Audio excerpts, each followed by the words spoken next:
Hey everybody, what is going on? I hope you guys are all doing well, and welcome to another tutorial video. In this video, I'll be explaining to you guys how you can access cPanel through Namecheap, so let's get right into it.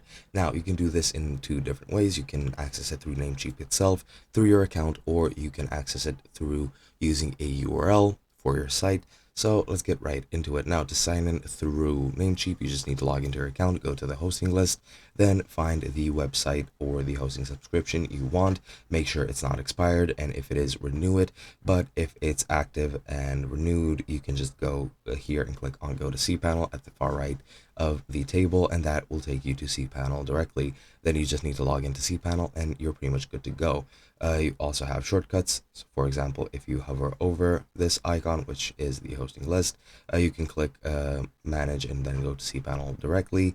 And you can also go to the software section, and you can see go to cPanel in the top right, which you just need to click, and it'll take you to cPanel as well. Now, you can also use different ports and URLs. You can use your website's domain /cPanel in the URL box, and that'll take you there as well.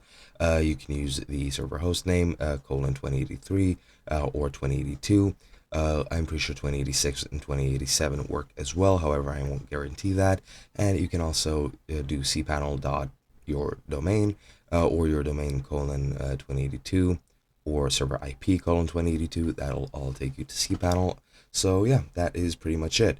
It's very easy to do. You just need to log in and or use a URL, and that is pretty much it. Hope you guys enjoyed, and I'll be seeing you guys in another video.